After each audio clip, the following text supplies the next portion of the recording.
Good evening students, my name is Vijay Gupta and you are watching biology classes. तो students, biology class में एक बार फिर हम आए हैं आज एक नया टॉपिक लेकर जिसका नाम है फाइलम कॉर्डेटा। जैसा कि हम सभी जानते हैं कि हम बात कर रहे हैं एनिमल किंगडम की, जंतु जगत की। जंतु जगत के इस टॉपिक में हमने एक के बाद एक सारे फाइलम्स को जो कि नॉन कॉर्डेटा के थे उन्हें पढ़ा, प्रोटोजोआ से लेकर इकाइनोडर्मेटा तक कंप्लीट किया।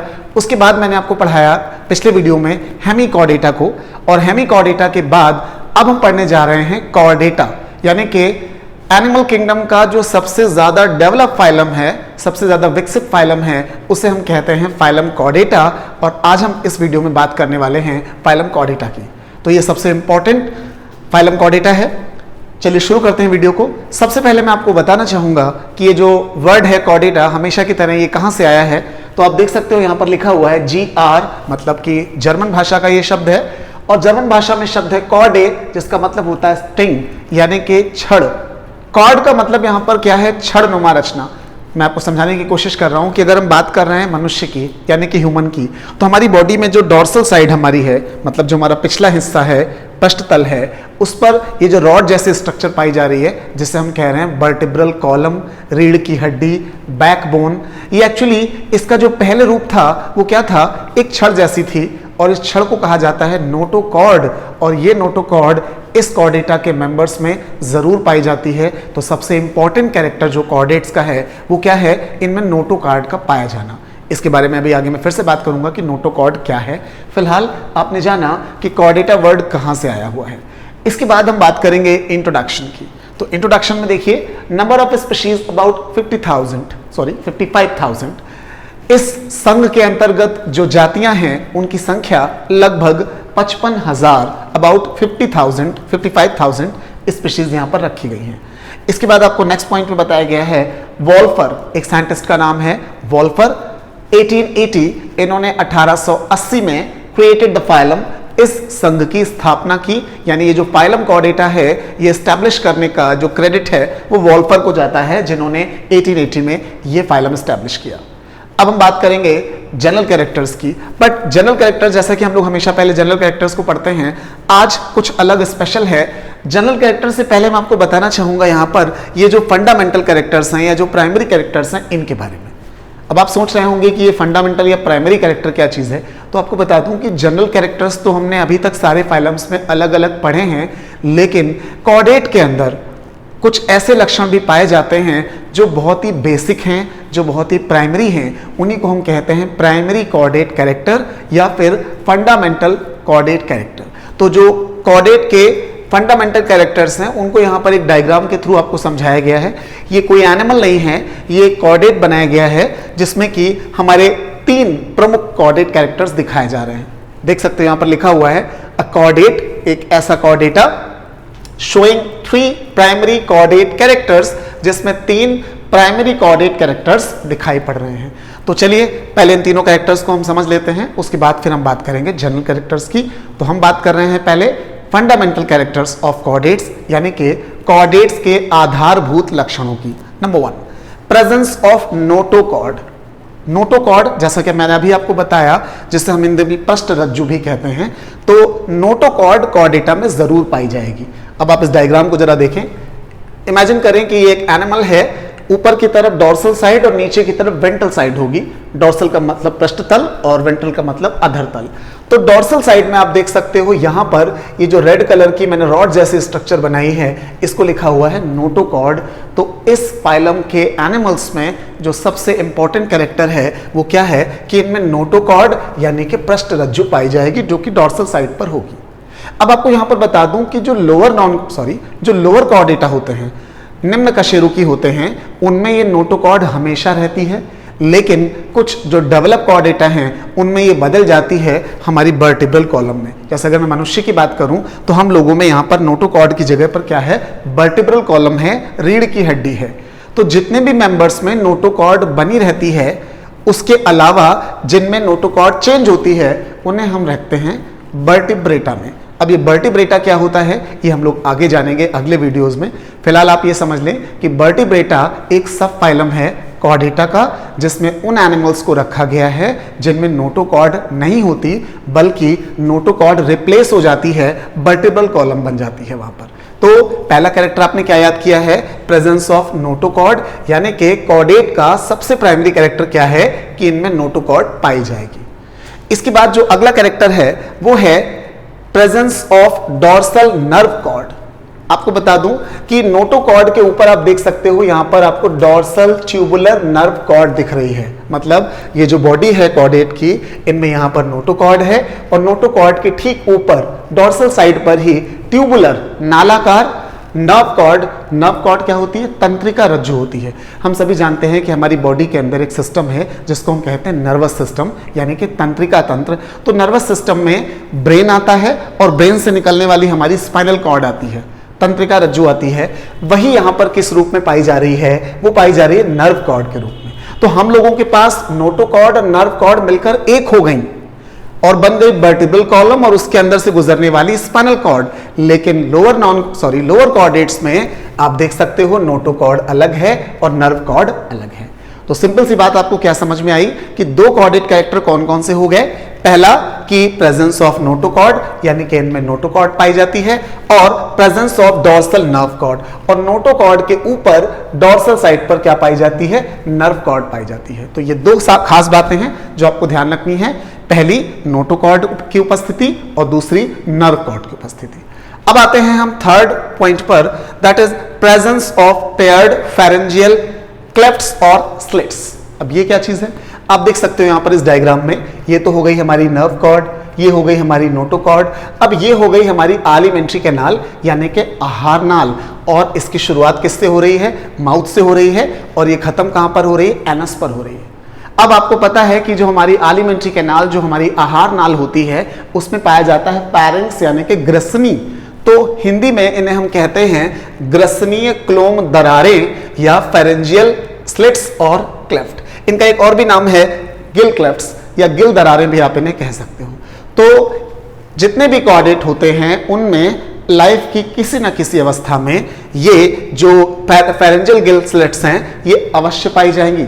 अब यहां पर एक इंपॉर्टेंट बात क्या है कि जो मेंबर पानी में रहते हैं, जो एक्वाटिक एनिमल हैं, उनमें ये हमेशा लाइफ टाइम बनी रहेंगी, लेकिन जो टेरेस्ट्रियल एनिमल हैं, जमीन पर रहने वाले हैं, उनमें एम्ब्रियोनिक स्टेज यानी भ्रूणावस्था में तो ये पाई जाएंगी, लेकिन बाद में आपको पता है, जैसे अगर मैं मनुष्य की बात करूं तो हम लोग के पास श्वसन करने के लिए लंग्स पाए जाते हैं। तो हम रेस्पिरेशन कैसे कर रहे हैं? लंग्स से कर रहे हैं। लेकिन जब तक हम भ्रूणीय अवस्था में थे, जब तक हम एम्ब्रियोनिक पीरियड में थे, तो शुरुआत में हमारे पास क्या थी? फेरेंजियल स्लिट्स या क्लेफ्ट पाए जाते थे। तो ये तीसरा कॉर्डेट कैरेक्टर है जो सभी कॉर्डेटा में जरूर होता है।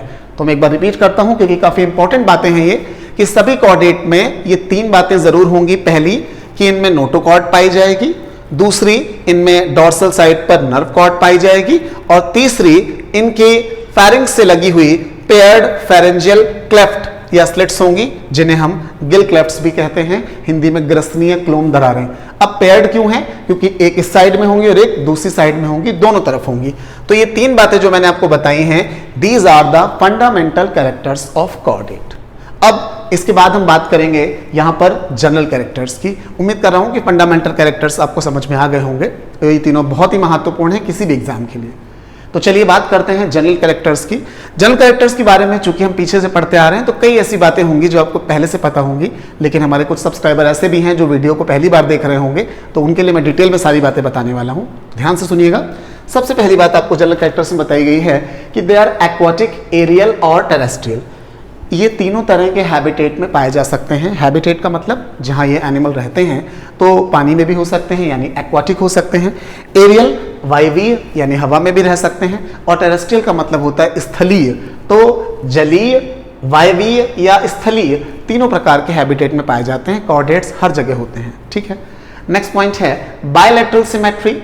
हम सभी जानते हैं बायलैटरल सिमेट्री का मतलब क्या है कि किसी भी एनिमल की बॉडी का जो बीच की लाइन है, लाइक अगर हम अपनी बात करें तो इस तरह से यहाँ पर अगर ये लाइन है, तो सेंटर से दो पार्ट जो मिले, इधर का और इधर का, वो बिल्कुल इक्वल हो। दूसरी भाषा में बात करूं तो अगर किसी एनिमल को हम बीच से काटें और दोनों तरफ हमें दो समान भाग मिल जाएं, तो ऐसे शरीर की सिमेट्री कहलाती है बायलैटरल सिमेट्री। इसके बाद हिंदी में द्विपार्श्व सममिति कहेंगे। ट्रूसिलोम, हम पढ़ते आ रहे हैं पीछे से कि जब हमने स्टार्ट किया था आपका फाइलम एनालिडा, तो वहीं पर आपको बताया गया था कि सारे एनालिडा के बाद जितने भी मेंबर्स हैं उनमें ट्रू सीलोम वास्तविक देह गुहा पाई जाती है। तो यहाँ पर भी देह गुहा कैसी है? ट्रू सीलोम है, ट्रिप्लोब्लास्टिक। ये टर्म भी कई बार आ चुका है कि जब बॉडी में 3 जर्म लेयर्स, 3 जनन स्तर होते हैं, एक्टोडर्म, मीजोडर्म और एंडोडर्म, तो ऐसी बॉडी कहलाती है ट्रिप्लोब्लास्टिक या त्रिस्तरीय। तो यहां पर भी बॉडी कैसी हो गई? ट्रिप्लोब्लास्टिक हो गई। Next is presence of post anal tail. ये सबसे इंपॉर्टेंट पॉइंट है, पेक्यूलियर कैरेक्टर है, विभेदक लक्षण है कि जितने भी कॉर्डेट हैं उनमें जीवन की किसी ना किसी अवस्था में टेल जरूर पाई जाएगी, पूंछ जरूर पाई जाएगी। अब आप कहेंगे कि मनुष्य के पास तो पूंछ नहीं है, तो मैं आपको बता दूं कि ह्यूमन के जो पूर्वज हुआ करते थे उनमें पूंछ थी, लेकिन विकास यानी कि इवोल्यूशन की वजह से हमारी जो टेल है वो चली गई, डिस्ट्रॉय हो गई और आज हमारे पास टेल नहीं है। लेकिन लाइफ के किसी ना किसी पीरियड में सभी कॉर्डेट्स में टेल पाई जाती है। तो एक इंपॉर्टेंट कैरेक्टर है presence of post anal tail. यहाँ पर भी आप डायग्राम में देख सकते हो, मैंने यहाँ पर पोस्ट एनल टेल को दिखाया हुआ है। नेक्स्ट पॉइंट है अ कार्टिलेजिनस और बोनी एंडोस्केलेटन। ये थोड़ा सा ध्यान समझने वाली बात है। एंडोस्केलेटन हिंदी में कहूं तो अंतः कंकाल। आपको पता है कि अगर मैं मनुष्य की बात कर रहा हूं, मनुष्य की, तो हमारी बॉडी के अंदर एक कंकाल तंत्र पाया जाता है जो बोनी होता है, यानी कि हड्डियों का बना होता है। जो जितने भी कॉर्डेट्स हैं उनकी सबसे खास बात है कि उनके शरीर के अंदर कंकाल पाया जाएगा, जिसे हम अंतः कंकाल कहेंगे, इंग्लिश में एंडोस्केलेटन कहेंगे, और ये 2 तरह का होता है। अगर ये हड्डियों का बना है तो हम कहेंगे बोनी एंडोस्केलेटन है, लेकिन अगर ये हड्डी से थोड़ी सी कम डेवलप रचना होती है, जैसे हम कहते हैं कार्टिलेज। मैं समझाने की कोशिश करता हूं। जैसे हिंदी में कहते हैं बोन को अस्थि, वैसे ही कार्टिलेज को हिंदी में कहते हैं उपास्थि। आप कहेंगे आप ये उपास्थि क्या है? तो एग्जाम्पल के तौर पर मैंने कहा कि हमारी कलाई में आपको यहाँ पर क्या दिख रहा है, तो आपने कहा बोन है, हड्डी है, ठीक है ना। अब मैंने कहा हमारे कान में यहाँ पर कुछ टाइट्स आपको दिख रहा है, क्या ये हड्डी है? नहीं, ये क्या है? कार्टिलेज है। तो हमारी बॉडी में जो सॉफ्ट आप देख सकते हो फ्लैश है, मांस है, इसके अलावा बोन्स हैं। एक तीसरी चीज आपको बताई गई, वो क्या है? कार्टिलेज है, जो कि हड्डी के जितना हार्ड नहीं है और मांस के जितना सॉफ्ट नहीं है, दोनों के बीच की स्ट्रक्चर है। ऐसी रचना को हम कहते हैं उपास्थि, यानी अस्थि से पहले का रूप है, तो उपास्थि कह दिया आप इसने इसे। तो ये उम्मीद करता हूं आपको समझ में आ गई होगी कि कार्टिलेज का मतलब क्या है। तो एंडोस्केलेटन कार्टिलेज का बना हो सकता है, कुछ मछलियों में ऐसा होता है, एंडोस्केलेटन कार्टिलेज का बना होता है। अगर कार्टिलेज का नहीं बना है तो बोन्स का बना होगा, जिससे हम क्या कहेंगे? Bony endoskeleton. तो एंडोस्केलेटन पाया जा रहा है कार्टिलेज का या फिर बोन्स का। नेक्स्ट पॉइंट है digestive system is complete with digestive glands. इनका जो पाचन तंत्र होता है, डाइजेस्टिव सिस्टम होता है, वो कंप्लीट होता है। कंप्लीट का मतलब एक तरफ से माउथ होगा और एक तरफ से एनस होगा, और उसमें पाई जाएंगी डाइजेस्टिव ग्लैंड्स यानी पाचक ग्रंथियां। Now what is the meaning of digestive gland? ऐसी ग्लैंड्स जो डाइजेशन में हेल्प करें और हमारे डाइजेस्टिव सिस्टम से जुड़ी हों, उन्हें हम कहते हैं डाइजेस्टिव ग्लैंड। जैसे हमारी बॉडी में अगर मैं मनुष्य की बात करूं तो लिवर पाया जा रहा है, पैनक्रियाज यानी कि अग्न्याशय पाया जा रहा है। ये दोनों हमारे एलिमेंट्री कैनाल से जुड़ती हैं, तो ये कैसी ग्लैंड्स कहलाएंगी? डाइजेस्टिव ग्लैंड्स कहलाएंगी। और जनरली सभी एनिमल्स में जो कॉर्डेट्स हैं यही ग्रंथियां होती हैं, लिवर एंड पैनक्रियाज। तो डाइजेस्टिव ग्लैंड्स पाई जा रही हैं डाइजेस्टिव सिस्टम के साथ में लगी हुई। Now the next point is blood vascular system is close type. मतलब हमारा जो रक्त परिसंचरण तंत्र है, हमारी बॉडी के अंदर जो ब्लड सर्कुलेटरी सिस्टम है, वो कैसा है? क्लोज टाइप है। ये पहले भी मेंशन कर चुका हूं मैं कि ब्लड सर्कुलेटरी सिस्टम 2 तरह का होता है, ओपन और क्लोज। जब हमारी बॉडी के अंदर ब्लड वेसल्स नहीं पाई जाती, आर्टरी, वेन यानी धमनी, शिराएं नहीं होती और ब्लड ऐसे ही भरा होता है, तो हम कहते हैं ओपन टाइप सर्कुलेटरी सिस्टम। लेकिन अगर हमारा ब्लड वेसल्स के अंदर से गुजर रहा है, धमनी शिराओं के अंदर से गुजर रहा है, तो हम कहेंगे ये सर्कुलेटरी सिस्टम कैसा है? ये क्लोज टाइप का है। तो मनुष्य में कैसा हो गया? क्लोज टाइप का, क्योंकि हमारा जो ब्लड है वो वाहिनियों के अंदर से, वेसल्स के अंदर से गुजरता है। तो ब्लड सर्कुलेटरी सिस्टम कैसा होता है? कॉर्डेट्स में क्लोज टाइप का होता है। Next is excretory organs comprises kidney. हमारी एक्सक्रीटरी ऑर्गन क्या है? किडनी है। जितने भी कॉर्डेट हैं उनमें उत्सर्जन के लिए क्या पाई जाएंगी? किडनी पाई जाएंगी, जो कि जोड़ी में होती है, 1 पेयर होता है, और सभी कॉर्डेट्स में ये उत्सर्जन की प्रक्रिया को या एक्सक्रीशन की प्रक्रिया को पूरा करेंगे। नेक्स्ट है हार्ट इज वेंट्रल। ये सबसे खास समझने वाली बात है कि एक हमारी बॉडी की डोर्सल साइड है यानी कि ये, और एक हमारी बॉडी की नीचे वाली यानी वेंट्रल साइड है ये। तो हार्ट सभी कोऑर्डिनेट में कहां होगा? वेंट्रल साइड पर होगा। डोर्सल साइड पर हार्ट नहीं होगा। हार्ट कहां पर होगा? वेंट्रल साइड पर होगा। जो एनिमल्स 4 पैर पर चल रहे हैं उनको अगर आप देखें तो ऊपर वाली साइड क्या होगी? डोर्सल, और नीचे वाली क्या होगी? वेंट्रल। तो सभी का हार्ट किधर की तरफ मिलेगा आपको? वेंट्रल साइड की तरफ मिलेगा। तो heart is always ventral. Now blood with RBC. अब यहां से जो इनका ब्लड है उसमें आरबीसीज पाई जाती हैं, यानी कि रेड ब्लड कॉर्पसेल्स, लाल उदर कणिकाएं। हम सभी जानते हैं कि हमारे ब्लड का कलर रेड होता है। क्यों रेड होता है? क्योंकि ब्लड में आरबीसी हैं यानी लाल उदर कणिकाएं हैं, और आरबीसी के अंदर एक पिगमेंट पाया जा रहा है जिसको हम कह रहे हैं हीमोग्लोबिन, जिसकी वजह से हमारे ब्लड का कलर कैसा दिखता है? लाल दिखता है, रेड दिखता है। तो ज्यादातर जो कोऑर्डिनेट्स हैं उनमें जो ब्लड होगा उनमें आरबीसीज होंगी, और आरबीसीज में क्या होगा? हीमोग्लोबिन भरा होगा, जिससे ब्लड का कलर रेड होगा। नेक्स्ट है मोस्टली यूनिसेक्सुअल। कुछ एक एक्सेप्शन हो सकते हैं, वरना सारे कोऑर्डिनेट यूनिसेक्सुअल हैं, यानी एक लिंगी हैं, मेल अलग है, फीमेल अलग है।